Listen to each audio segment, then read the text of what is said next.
Yo, what is up guys, Guido here, back again with another mini bike video, and in this video, I'm going to be kind of getting this thing mocked up of where everything's going to be. I'm going to be installing my new front suspension, and my new handlebars, and my risers, along with the grips and everything, to see where everything sits on this bike. Now the reason I'm doing that is just pretty much getting the whole entire front end finished, so then I can weld up the rear of the bike of my extension tabs to see where it's all going to sit so everything's level, and I like the way it sits depending where I weld them. So that's why I want to have everything kind of mocked up and it to be all ready for the powder coat and for the welding. So let's just get straight into the video. Alright, so now I'm going to do a little unboxing of the new suspension forks I got, which are the Monster Moto 80-105 suspension forks. They also work on the what is it, the Motovoxes and stuff like that as well. I mean, Monster Moto, Motovox, it's like the same thing. So this is pretty compatible for almost all mini bikes as long as your spacing and stuff is correct with your neck of your mini bike.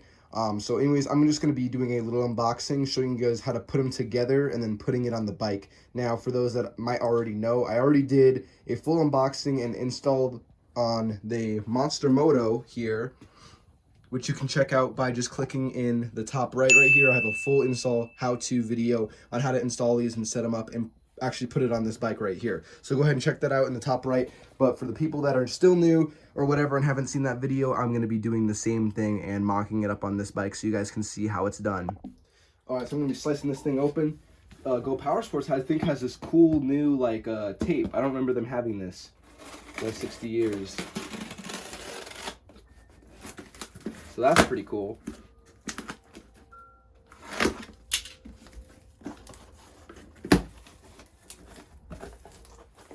And here is pretty much everything.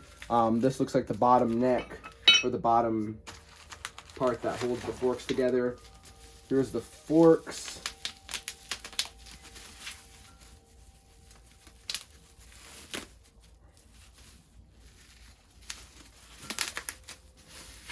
So you can see, super duper nice, all brand new.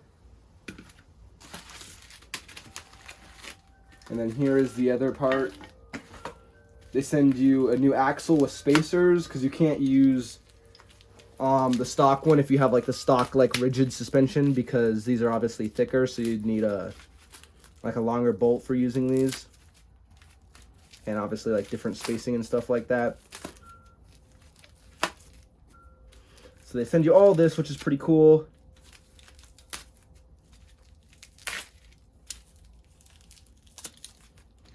So all nice and new, all stainless steel, I think, and it has a nylon nut, which is super nice, so your wheel doesn't come falling off.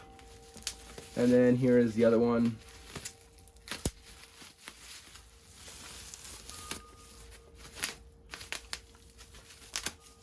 So you can see, super, super nice. Awesome. And now I'm going to pretty much show you guys how to install them and kind of get them all set up and stuff.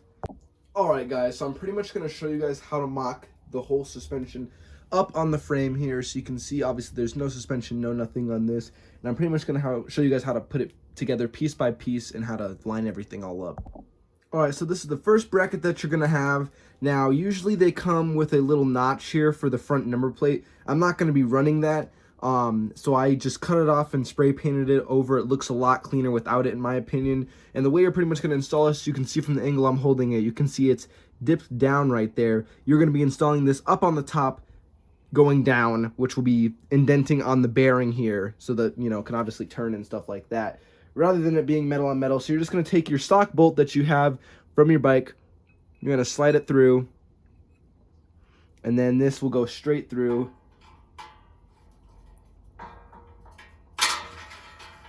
Just like that. Now you're going to take your other part, which looks like this, which pretty much has the clamps on the side and also what connects it to the bottom here. And you can see it's beveled right there, beveled upwards. So what we're going to do is we're going to be installing this up like this. So like I said, it puts pressure on that bearing and spins the bearing. And then you can see the two little nubs here, which limits your steering side to side from the little post that's there. You're going to be installing it. So if I hold it like this, you can see it's shorter on this side and it's more room here. You're going to be installing it forward like this, so like that. So this will go up on the bottom and then you'll put your nut on. Alright, so then this is going to slide up on like this.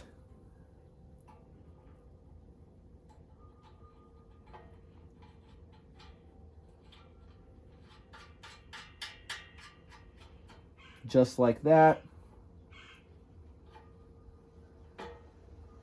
Just like that.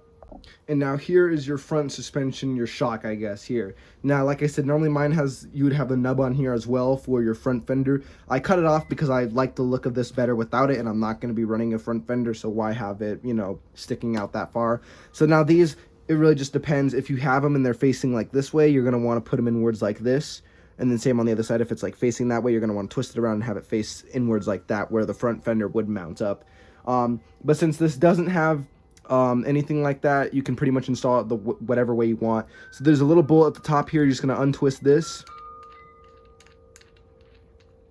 And I recommend when you're putting this back in, use some thread locker. These seem like they like to come out quite a bit. And then you're just going to go up underneath here and just put it straight through, just like that. And put it straight through the top here. And just twist that nut back on, or that bolt back on, just like that. All right, and then you're going to take these bolts here, these Allen bolts, and you're just going to tighten them on through, which will actually go and clamp this down onto the front shock there, and that is what will keep that tight. We're not going to tighten them down all the way first. We're going to tighten the stem here first, so that pushes it all together the way it needs to be, and then we'll tighten the bolts here, and then we'll do that last. But first we're just gonna tighten these into there. All right, so now what I'm doing is I'm using a 16 millimeter wrench that I'm gonna put on top of this nut here to hold it, while I use a 14 millimeter socket on the bottom of the nut there to tighten this down and tighten it together. And now these top nuts, I'm going to be using my same ratchet with a 17 millimeter socket to tighten them down.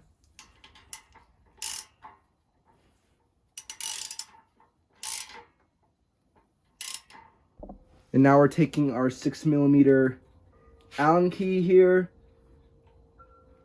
and we are tightening down these Allen bolts here. So what this is going to do is it's going to completely compress this built-in clamp here on that shock body, so it'll keep it all in place. And I recommend doing this evenly. So you can see I just tighten those as much as I can. You'll get to a point where you just can't tighten it anymore. It's too hard to tighten, and you're pretty much good because you're maxing out the clamp there, and it's clamped all the way down on here. And now since that's actually completely clamped down, it'll hold it. Now you can take your ratchet with your 17 millimeter socket and fully finish tightening the top of this. And you can see everything is all nice and tight. It's all on there, all installed good. You definitely want to make sure your suspension's tight. You don't want this falling apart on you while you're going down the road, especially like on this build. I'm hoping to reach around 85 miles an hour with this build, so I definitely don't want this coming apart or coming loose or something while I'm going that fast, especially being on the front end. So everything's all nice and tight on here. Now you can start going and installing your front wheel. So check it out. I just picked up this new pocket bike front wheel. This thing is awesome. These are super duper rare for people that don't know. There's a lot of different like variants and stuff of these pocket bike wheels. I believe an older company, Pocket Bike Unlimited, used to sell them, but now you can't really buy them online anymore for some reason.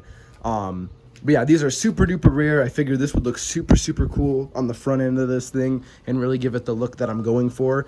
And I got this thing for $50, which is a total steal. And everything about it looks perfect. No cracks, tire holds air. So what I'm going to do is I'm going to take this brake rotor off right here, and then I'm also going to clean up this wheel and polish it and make it look real good.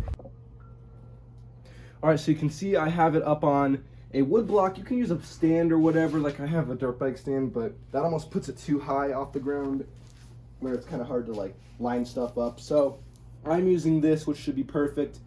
I'm going to stick this through. My guess is that these spacers probably won't work because obviously this isn't a regular stock wheel. It is a pocket bike wheel that I'm using, but I'm still going to try to do it anyways and see if it would work or not. Alright, so now I'm just going to be tightening down the front wheel here. I had to trim and cut these brackets, or sorry, the spacers a little bit shorter because this is a different wheel. So obviously it's not gonna fit, but I didn't show that because obviously in your case you probably won't have to do that like I did. But now I'm just gonna tighten this down, make sure it's all nice and snug. All right, so you can see the whole wheel and suspension is all on the frame right there, all ready to go. Like I said, I put it on there so I can kind of see how it's gonna sit. Now what I'm gonna do is I'm gonna go and install my stretch tabs. Now these are Minibike Larry stretch tabs that I'm going to be installing right there, just like that. There's gonna be more of a dedicated in-depth video on these, so I'm just gonna put a little bit of it in here, nothing crazy. But pretty much we're gonna weld it just like that. So it'll stretch it about probably 8 inches because the stock mounting position is like here. So it'll be about probably an 8-inch stretch. Awesome.